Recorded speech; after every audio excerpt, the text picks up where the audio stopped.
Hi, guys. Hello, this is Doug Robbins. I want to talk to you today about a video I saw yesterday. I just went through my YouTube history to try and the library to try to find it, and I can't find the damn thing anywhere, which really sucks because it had a good premise for a Halloween movie. I was like, "Ooh, yeah, let's try that for a." I think he said for the new TV series, and then if you want to like make branching movies off of that, what they could have done with Halloween, what would be a cool step to do in the future would be uh, Michael Myers. He kills on Halloween. What would it be like for a serial killer? Because he thought for the David Gordon Green trilogy, and he likes it, but he thought you could have had every year there'd be one murder, or I mean there'd be murder on Halloween night, but he vanishes, and they don't even know if it's always Michael Myers doing it, but there's speculation. And it basically felt like, I don't know, the Slender Man uh, conspiracies mixed with my idea for Halloween Ends, where it's like, could it be a gang of killers? Could it be influenced by his crime? Some years it's Michael, some years it's some other people or person. And the keeping Michael the mystery like that, as I can see the beauty in that. Where it fell apart for me was when they said the good guys. Um, who the fuck was it? It was some girl, uh, some lady actress, and I never heard of the fucking thing. It's one of the famous blondes. I can't fucking remember, but it was like so and so and bad something. And I wish to God I could remember either the name or the blonde herself. But I was like, okay, thanks for playing. I'm not putting a bitch like that in my Halloween movies. Um, and even her premise was bad. Like, no, bro, I ain't doing this shit. Um, and again, it's like Halloween 3 or Rob Zombie's Halloween 2. Let's take the bad guys being shitty and the good guys we don't want to follow and make the ultimate shit sandwich in Halloween 3.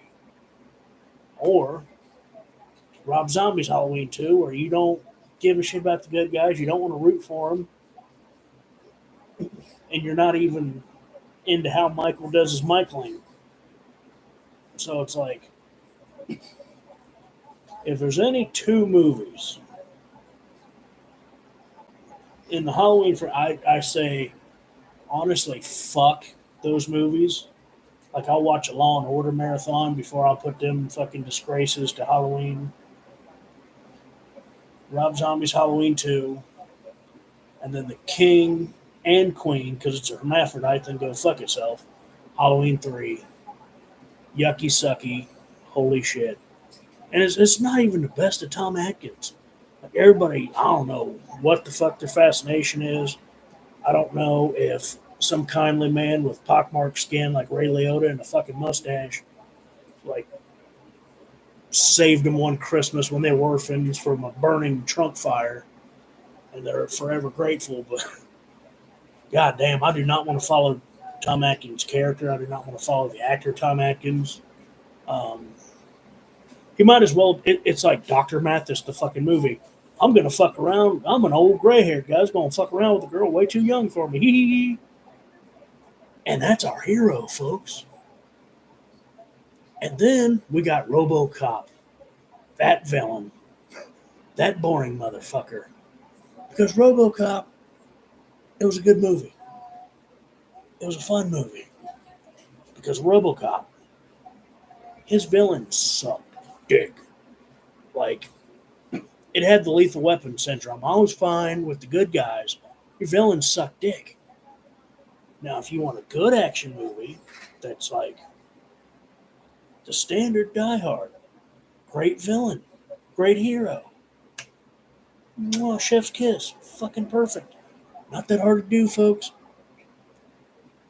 But it's like, if you could find, and I wish and maybe I'll go back and I'll look for it again. I just really wanted to make this video. And it was like, and I can't remember. It was like Charlize Theron in Bad Something or some shit. And it was like, nah, I've never watched a Charlize Theron, but I'm like, nah, I don't want anyone like anything that they described, any characteristic like that shit in my fucking Halloween movies.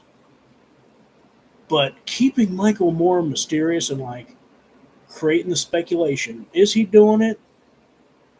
Um, there are two, like if I was Mustafa Akkad or someone was like, okay, you make the decisions on this because it's my hypothetical and I can hypothesize whatever the fuck I want. There'd be two things I'd want to do. Okay, number one, I would want to say you keep Michael mysterious, either give clues that it's Michael, like we hear the breathing, because we know his MO, and instead of showing Michael, what do you show? You show the shadow, and what's the shadow do? Head tilt, and it looks like he's dressed up like it. And even there, you could do something like just playing with the shadow idea. When you don't want it to be Michael, because let's say there's a copycat and he may be dressed up. Maybe Michael's like a little taller. Maybe Michael's a little more svelte. Um, yeah, because maybe, I don't know. Or play with the audio. When it's a Michael kill, the breathing. When it's not a Michael kill, um, no breathing, slight grunting, um, noises that Michael wouldn't make. Um, efficiency. Maybe Michael's kills are a little more efficient. Now, I'm telling you how to do it right with, you know, the bad guy being right. What good guy would you follow?